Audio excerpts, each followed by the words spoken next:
নেয় নাই। ইভেন সার্জিদের সাথে আমার 4 বার দেখা হয়, সার্জিস আমার বাসায় পর্যন্ত যায়। আমি সার্জিসকে বলি আমার জিসানের কেমন রেডিও আমি দিতে পারবো, আমার সার্জারিটা একটু বাইরে করা দাও, কারণ ডাক্তার বলছিল সিঙ্গাপুরে সার্জারি করাইলে ওর জন্য সবচেয়ে বেস্ট হবে, কারণ এত ছোট বাচ্চার 3rd স্টেজের কেমন। তো আমি এমন কোনো দরজায় নাই যে নক করি। আমি শহীদ আব্দুল্লাহ বিন জাহিদের মা ফাতেমা জোহরা। আমার ছেলে শহীদ রমিজউদ্দিনের 1st ইয়ারের স্টুডেন্ট ছিল। 5ই আগস্ট সন্ধ্যায় তাকে ফ্যাসিস্ট হাসিনা দোসরেরা গুলি করে মেরে ফেলে। আমি এখানে একটু বলতে চাই, 5ই আগস্ট আমার বড় সন্তান মারা যায়।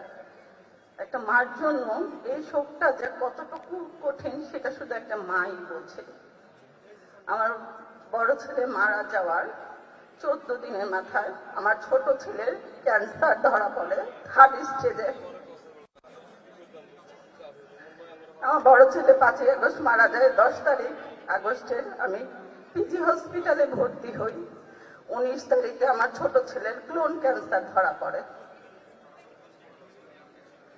একটা 13 বছরের বাচ্চা 3rd স্টেজের ক্যান্সার, তার লাইফে আর কি চাওয়া পাওয়া থাকতে পারে? তার বড় ভাইয়ের মৃত্যু 14 দিন আগে। ইভেন আমার বড় ছেলে মারা যাওয়ার 7 মাস 13 দিনের মাথায় আমার হাজবেন্ড ব্রেন স্ট্রোক করে মারা যায়।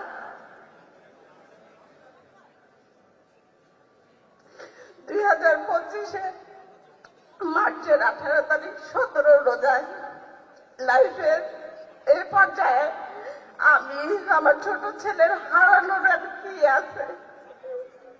আমি এই দুঃসময়ে আমার ছোট ছেলেকে বাঁচানোর লড়াই এতটা অসহায় হয়ে যায় যে আমি তখন তত্ত্বাবধায়ক সরকারের কাছে যাওয়ার পরেও তারা আমার বিন্দু মাত্র সাহায্য করে না। আমি স্বাস্থ্য উপদেষ্টার কাছে 3 বার আমার এই অসুস্থ ছেলেটাকে নিয়ে যেয়ে সারাদিন বসে থাকি কেমো দেওয়ার পরে। উনি আমাকে বলে ওনার হাতে কিছু নেই, আমার সন্তানই ট্রিটমেন্ট পায় না, কারণ ও শহীদের ভাই। এই খবর কোনোভাবে আমরা বিএনপি পরিবার কাছে পৌঁছায়। আমি শুধু আমার ছেলের 3টা কেমো খুব কষ্ট করে প্রোভাইড করি। 4 নাম্বার কেমো থেকে আল্লাহর রহমতে জনাব তারেক রহমানের পরিবার, আমরা বিএনপির পরিবার আমার পাশে পাই। জীবনে বাঁচার লড়াইয়ে ওনারা আমার ছেলের পাশে আর আমার পাশে কিভাবে ছিলেন হয়তো আমি আপনাদের বুঝাইতে পারবো না। তখন তো আমাদের যাদের ডাকে আমার সন্তান মারা গেছে তারা তো আমার খোঁজ খবর নেয় নাই। ইভেন সার্জিদের সাথে আমার 4 বার দেখা হয়, সার্জিস আমার বাসায় পর্যন্ত যায়। আমি সার্জিসকে বলি আমার জিসানের কেমন রেডিও আমি দিতে পারবো, আমার সার্জারিটা একটু বাইরে করা দাও, কারণ ডাক্তার বলছিল সিঙ্গাপুরে সার্জারি করাইলে ওর জন্য সবচেয়ে বেস্ট হবে, কারণ এত ছোট বাচ্চার 3rd স্টেজের কেমন। তো আমি এমন কোনো দরজায় নাই যে নক করি, কিন্তু আমি বিএনপি যে আমার পাশে পাবো আমার কখনো ওনাদের খুঁজতে হয় না, ওনারা নিজেরা আমার পাশে ছিলেন। জনাব তারেক রহমান বর্তমানে প্রধানমন্ত্রী, উনি লন্ডন থাকা অবস্থায় আমার জিসানের খোঁজ খবর নেন, ওর জন্য গিফট পাঠান, এবং উনি শুধু আমাকে বলেন জিসানকে বলবেন শক্ত থাকে, জিসানের জন্য যা করা লাগে আমি আমার সামর্থ্য অনুযায়ী করব। উনি শুধু মুখে কথাটা বলেন নাই, উনি প্রমাণ করে দেখাইছেন। আমার ছেলে 2টা সার্জারি হয়েছে, গত বছর 8 তারিখ ওর 2nd সার্জারি হয়েছে।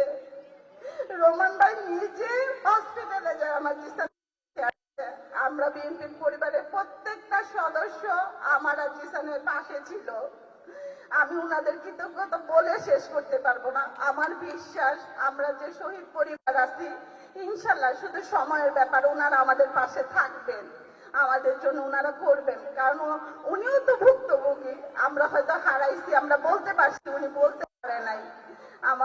আমরা যেভাবে ওনাদের পাশে ছিলাম ওনারাও আমাদের জন্য করবেন। ওনাদের কাছে আমাদের শুধু একটাই চাওয়া, আমাদের সন্তানের বিচারটা যেন করে, এতটুকু ওনার কাছে আমি হাত করে রিকোয়েস্ট করতেছি।